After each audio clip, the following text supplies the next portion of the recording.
नमस्कार बच्चों। आज का पाठ है अतीत में दबे पांव। अतीत में दबे पांव पाठ के लेखक ओम थानवी हैं। अतीत में दबे पांव का अर्थ है प्राचीन काल के अवशेष जिनसे हमें बीते हुए समय में लोगों के जीवन के बारे में पता चलता है। लेखक ओम थानवी ने मोहनजोदड़ो और हड़प्पा की यात्रा की थी। यात्रा के दौरान लेखक पाकिस्तान स्थित सिंधु घाटी सभ्यता के दो महानगरों मोहनजोदड़ो और हड़प्पा के अवशेषों को देखते हैं तो अतीत की सभ्यता और संस्कृति की कल्पना करते हैं और अभी तक जितने भी पुरातात्विक प्रमाण मिले हैं उनको देखकर लेखक अपनी कल्पना को साकार करने की चेष्टा करते हैं। लेखक बताते हैं कि मोहनजोदड़ो और हड़प्पा प्राचीन भारत के ही नहीं दुनिया के दो सबसे पुराने नियोजित शहर माने जाते हैं। मोहनजोदड़ो पाकिस्तान के सिंध प्रांत में स्थित पुरातात्विक स्थान है जहां सिंधु घाटी सभ्यता बसी थी और हड़प्पा पाकिस्तान के पंजाब प्रांत का पुरातात्विक स्थान है जहां सिंधु घाटी की सभ्यता का दूसरा प्रमुख नगर बसा था। मोहनजोदड़ो का अर्थ है मुर्दों का टीला। यह नगर मानव निर्मित छोटे मोटे टीलों पर बसा हुआ था। इस नगर की सभ्यता के नष्ट होने के बाद इसे यह नाम दिया गया। यह सिंधु घाटी सभ्यता के परिपक्व दौर का सबसे उत्कृष्ट नगर है।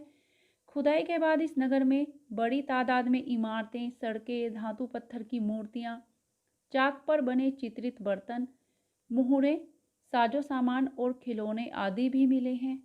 लेखक ने मोहनजोदड़ो को 5000 साल पहले की सभ्यता बताते हुए उसे सिंधु घाटी सभ्यता का केंद्र बताया है।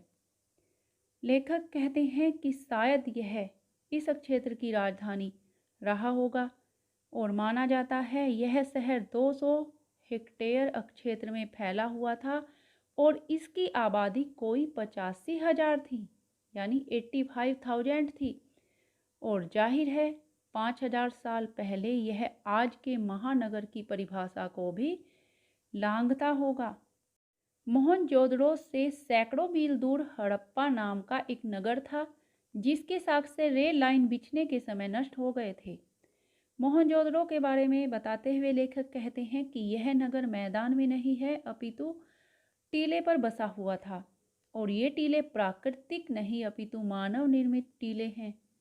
अर्थात यह टीले कच्ची पक्की ईंटों से बनाए हुए टीले थे और शायद इसलिए कि सिंधु नदी का पानी चढ़ आए तो उससे बचा जा सके, ऐसा इसलिए किया होगा।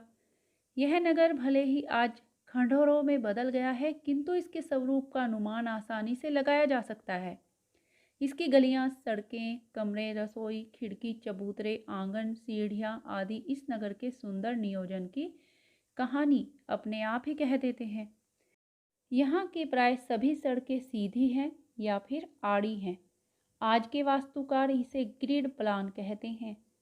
सिरे पर बने बौद्ध स्तूप के पीछे गढ़ और ठीक सामने उच्च वर्ग की बस्ती है। उसके पीछे 5 किलोमीटर सिंधु नदी बहती है। दक्षिण में कामगारों की बस्ती है, अर्थात जो काम करने वाले लोग थे, जो छोटे लोग थे, उनकी बस्ती है। नगर में 40 फुट लंबा और 25 फुट चौड़ा एक तालाब है जिसे महाकुंड नाम दिया गया है। महाकुंड की गहराई 7 फुट है।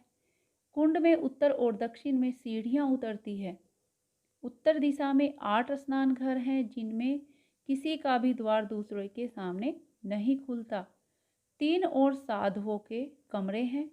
उस काल की सिद्ध वास्तुकला का यह भी एक नमूना है।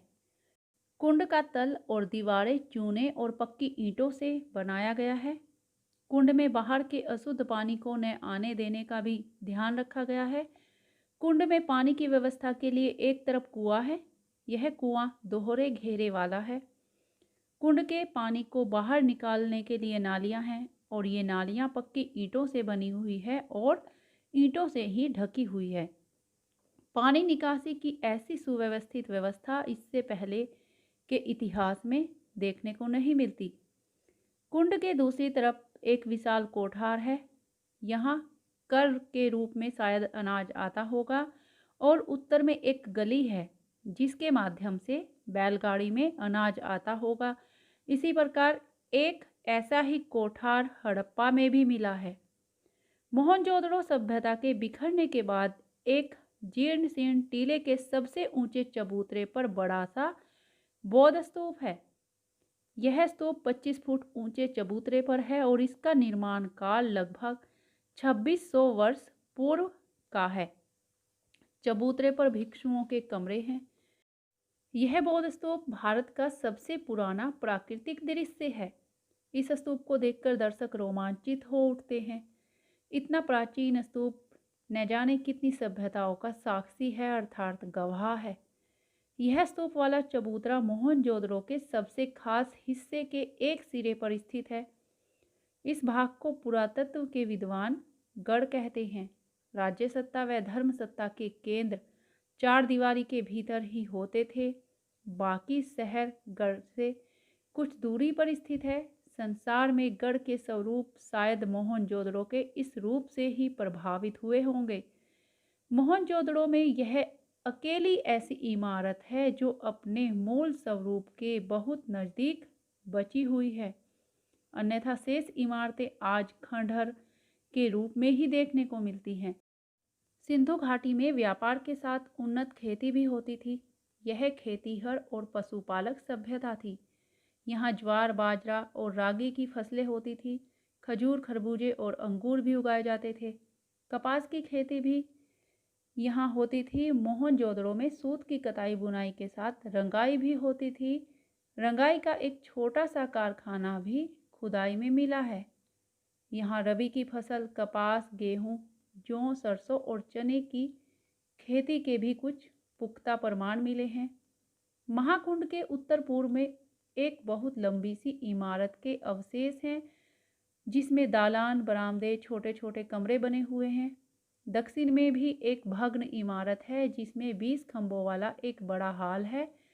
शायद यह राज्य सचिवालय, सभा भवन या सामुदायिक केंद्र रहा होगा। गढ़ की चार दीवारी के बाहर छोटे छोटे टीले हैं जिन पर बनी बस्ती को लेखक ने नीचा नगर कहा है। पूर्व में बसी बस्ती अमीरों की बस्ती है। आधुनिक युग में अमीरों की बस्ती पश्चिम में मानी जाती है, यानी कि बड़े बड़े घर, चौड़ी सड़कें, ज़्यादा कुएं। मोहनजोदड़ो में यह उल्टा था। शहर के बीचों बीच एक 33 फुट चौड़ी लंबी सड़क है।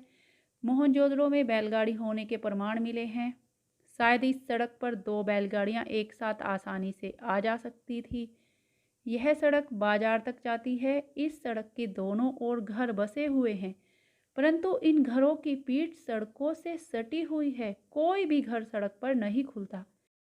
लेखक के अनुसार दिलचस्प संयोग है कि चंडीगढ़ में भी ठीक यही शैली 50 साल पहले लू कार्बुजिए ने इस्तेमाल की है। चंडीगढ़ का कोई घर सड़क की तरफ नहीं खुलता। मुख्य सड़क पहले सेक्टर में जाती है, फिर आप किसी के घर जा सकते हैं। शायद चंडीगढ़ के वास्तुकार कार्बुजिए ने यह सीख मोहनजोदड़ो से ही ली होगी, ऐसा अनुमान लगाया जाता है। शहर के बीचों बीच लंबी सड़कें और दोनों तरफ समांतर ढकी हुई नालियां हैं। बस्ती में ये नालियां इसी रूप में हैं। प्रत्येक घर में एक स्नान घर है। घर के अंदर से मैले पानी की नालियां बाहर होदी तक जाती हैं और फिर बड़ी नालियों में आकर मिल जाती हैं। कहीं कहीं वे खुली भी हो सकती हैं, परंतु अधिकतर वे ऊपर से ढकी हुई हैं। इस प्रकार सहज ही यह अनुमान लगाया जा सकता है कि मोहनजोदड़ो के नागरिक स्वास्थ्य के प्रति कितने सचेत थे। शहर के कुएं भी दूर से ही अपनी ओर प्रत्येक व्यक्ति का ध्यान खींचते हैं। ये कुएं पक्की ईंटों के बने हुए हैं। पुरातत्व विद्वानों के अनुसार केवल मोहनजोदड़ो में ही 700 के लगभग कुएं हैं। इतिहासकार ऐसा मानते हैं कि सिंधु घाटी की सभ्यता संसार में पहली ऐसी संस्कृति है जो कुएं खोदकर भूजल तक पहुंची। लेखक यह भी प्रश्न उठाते हैं कि नदी, कुएं, कुंड, स्नानघर और बेजोड़ पानी निकासी की इस व्यवस्था को क्या हम सिंधु घाटी की सभ्यता की जल संस्कृति कह सकते हैं? मोहनजोदड़ो की बड़ी बस्ती में घरों की दीवारें ऊंची और मोटी हैं। मोटी दीवारों से यह अर्थ लगाया जा सकता है कि यह 2 मंजिला घर होगा। इन घरों की एक खास बात यह है कि सामने की दीवार में केवल प्रवेश द्वार है, कोई खिड़की नहीं है। ऊपर की मंजिल में खिड़कियां हैं, कुछ बहुत बड़े घर भी हैं। शायद इनमें कुछ लघु उद्योगों के कारखाने होंगे। ये सभी छोटे बड़े घर एक लाइन में हैं। अधिकतर घर लगभग 30 गुना 30 फीट के हैं। सभी घरों की वास्तुकला लगभग एक जैसी है। एक बहुत बड़ा घर है जिसमें 2 आंगन और 20 कमरे हैं। इस घर को मुखिया का घर कहा जा सकता है। घरों की खुदाई से एक दाढ़ी वाले याजक नरेश और एक प्रसिद्ध नर्तकी की मूर्तियां भी मिली हैं। नर्तकी की मूर्ति अब दिल्ली के राष्ट्रीय संग्रहालय में रखी हुई है। यहीं पर एक बड़ा घर भी है जिसे उपासना का केंद्र माना जा सकता है। इसमें आमने सामने की 2 चौड़ी सीढ़ियां ऊपर की मंजिल की ओर जाती हैं। ऊपर की मंजिल अब बिल्कुल ध्वस्त हो चुकी है। घरों के बाहर कुछ कुएं सामूहिक प्रयोग के लिए हैं। शायद ये कुएं कर्मचारियों और कारीगरों के लिए रहे होंगे। बड़े घरों में कुछ छोटे कमरे हैं। इससे अनुमान लगाया जा सकता है कि शहर की आबादी काफ़ी रही होगी और यह भी माना जा सकता है कि ऊपर की मंजिल में मालिक और नीचे के घरों में नौकर चाकर रहते होंगे। कुछ घरों में सीढ़ियां नहीं हैं। शायद इन घरों में लकड़ी की सीढ़ी रही होंगी जो बाद में नष्ट हो गई। छोटे घरों की बस्ती में संकरी सीढ़ियां हैं। इन सीढ़ियों के पायदान भी ऊंचे हैं। शायद ऐसा जगह की कमी के कारण किया होगा। लेखक ने अपनी यात्रा के समय जब ध्यान दिया कि खिड़कियों और दरवाजों पर छज्जों के निशान नहीं हैं। गर्म इलाकों में ऐसा होना आम बात होती है। शायद उस समय इस इलाके में इतनी कड़ी धूप न पड़ती हो।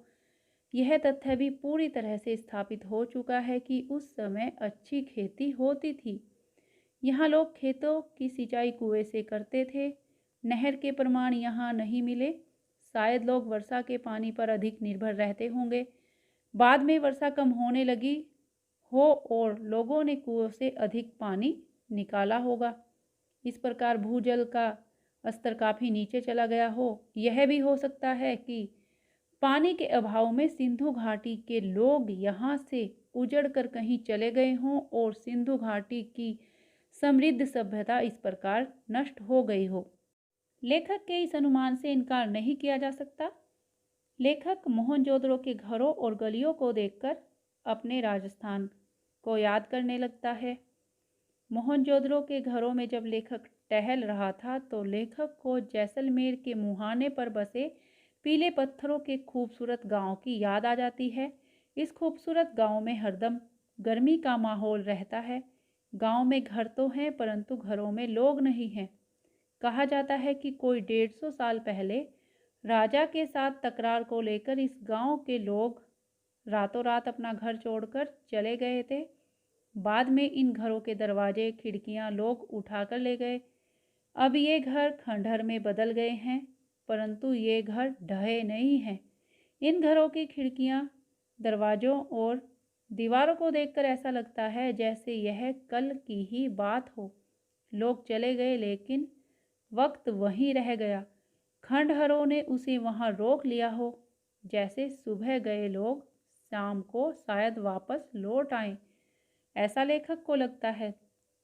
मोहनजोदड़ो में मिली ठोस पहियों वाली बैलगाड़ी को देखकर लेखक को अपने गांव की बैलगाड़ी की याद आ जाती है जिसमें पहले दुल्हन बैठकर ससुराल जाया करती थी।